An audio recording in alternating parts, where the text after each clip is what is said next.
Eu acho que são dois pontos a gente destacar para começar a conversa, né? O primeiro ponto é que claramente a gente está numa tendência de alta desses casos, né? O Brasil não tinha tradição nesses tipos de ataque, como a gente vê quase semanalmente nos Estados Unidos.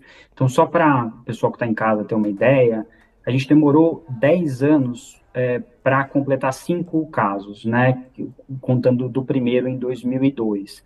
E só de 2019 para cá já foram 18 casos. Então, e claramente a gente começou uma tendência de alta a partir de 2019, com um crescimento ainda maior a partir de 2022 e esse ano. E o outro ponto a se destacar é que esses casos, em geral, eles são muito parecidos. 100% dos autores, no caso do Brasil, são do sexo masculino, o que mostra que tem algo aí relacionado com masculinidade, misoginia e visão de mundo dos homens, e um comportamento também muito parecido, envolvendo gente, agressores que tinham relação prévia com essa escola, que é o caso, por exemplo, desse caso do Paraná, que é um ex-aluno, então, em geral, aluno ou ex-aluno. E, por fim, eu destaco que, em todos os casos, a gente tem aí um interesse desses agressores em fazer o ataque com arma de fogo, porque, obviamente, eles têm consciência de que esses casos levam ao maior número de vítimas. Então, a nossa análise que olha 25 casos desde 2002, mostra claramente que os ataques com arma de fogo, eles geram 3 vezes mais vítimas fatais. Então, eles são muito mais letais quando esse agressor tem acesso à arma. E na nossa análise, a gente mostra que em mais de metade dos casos, a gente consegue comprovar que a arma que esse agressor levou para a escola foi uma arma obtida dentro de casa.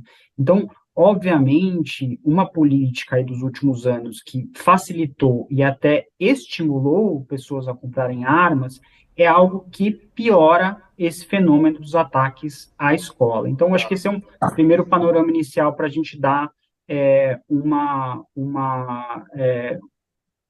um primeiro panorama aí para quem está assistindo em casa. Bruno, boa noite. Leonardo Sakamoto aqui.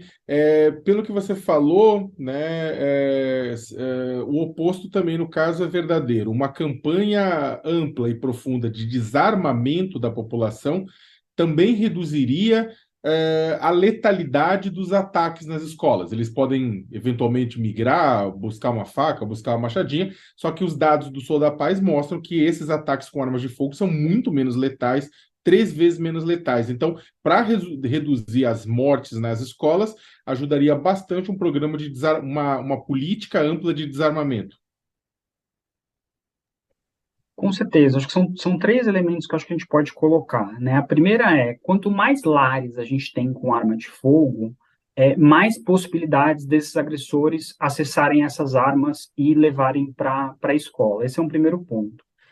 O segundo ponto é que, assim, mesmo profissionais que às vezes dependam de trabalhar com arma de fogo, como policiais, né, que andam com essa arma 24 horas, a gente pode ter uma política de estímulo, algo que não foi feito nos últimos anos, para que a gente tenha uma posse segura, para que a gente obrigue os proprietários que têm um registro a ter um cofre dentro de casa, a restringir esse acesso de pessoas não habilitadas. Porque em vários desses casos, a nossa pesquisa mostra, o agressor pegou a arma embaixo do colchão, pegou num armário destrancado, pegou numa gaveta que o pai ou a mãe deixava. Então, essa posse responsável ela é importante.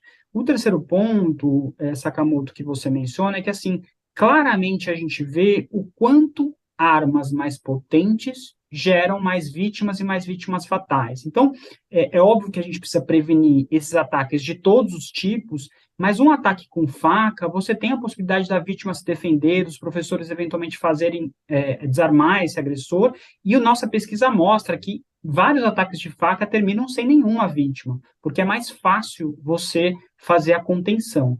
Quando a gente passa para a categoria arma de fogo, a gente já passa a ter mais vítimas fatais, e quanto mais potente essas armas, e a gente precisa falar sobre isso, porque nos últimos anos foram liberados tipos de armas mais potentes, que carregam mais munição, que disparam mais rápido, você tem um potencial de gerar um número maior de vítimas, né? Então, a gente teve, por exemplo, casos com armas menos potentes, garruchas, por exemplo, que você tem possibilidade de dar um ou dois disparos, depois já precisa recarregar, e esse recarregamento é feito de uma forma mais demorada, ele é muito diferente de um adolescente ou do agressor que entra com uma pistola, que, em geral, leva de 10 a 15 munições e você recarrega num piscar de olhos. Então, essa discussão que a gente teve super banalizada de liberar todo tipo de arma, armas mais potentes, um número grande de armas, um número grande de compra de munições, a gente precisa voltar a discutir isso de uma maneira racional, porque arma de fogo no Brasil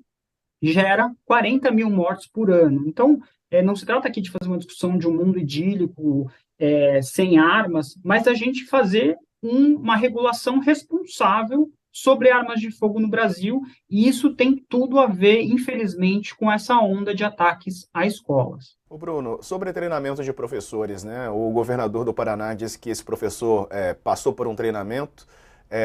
Qual que é a tua avaliação? Isso é efetivo? A gente tem visto muitos dos governadores fazer uma concentração das respostas em medidas de repressão, né? A gente acha que precisa sim ter formação para professores, para a comunidade escolar, mas o primeiro ponto, o ponto mais importante, é um treinamento no sentido de a gente ter uma melhoria de convivência, né? Porque a maior parte desses jovens que se radicalizaram por influência da extrema-direita na internet, são jovens que perderam vínculos, que não tinham grandes amigos na escola, que muitas vezes estavam sofrendo algum tipo de trauma dentro da escola. Então, o primeiro e o mais efetivo treinamento é um treinamento que a gente consiga dar estrutura para a comunidade escolar, trabalhar a convivência. Em segundo lugar, um treinamento que permita aos professores identificar a mudança de comportamento de aluno, identificar algumas características que podem levantar uma luz amarela, que a comunidade escolar, ou eventualmente até a polícia, consiga atuar muito antes desse ataque acontecer. Esses são os itens mais efetivos e que a gente pouco está discutindo. No campo do ataque já acontecendo, é importante ter treinamento também dos professores e dos alunos, né, para você saber, enfim, eu estou com um atirador dentro da escola, o que eu preciso fazer, né? Quais são as medidas importantes que a gente consegue melhorar e reduzir a vitimização? Mas é importante a gente também não jogar mais uma carga nos professores de um tipo de atuação que não é esperado, né, da comunidade da educação. Para isso, a gente tem a possibilidade de fazer um trabalho com as próprias polícias, e nesse campo, o mais efetivo é a gente ter um treinamento, principalmente para as polícias investigativas, para as polícias civis, para a Polícia Federal, para conseguir triar as denúncias, os boletins de ocorrência, para conseguir fazer a investigação nesses fóruns de internet muito abertos, onde você tem uma celebração desses agressores, desses assassinos, uma celebração e glorificação desses ataques. Então, esses são as políticas públicas que a gente acha que são as mais efetivas para a gente lidar com esse tipo de ataque.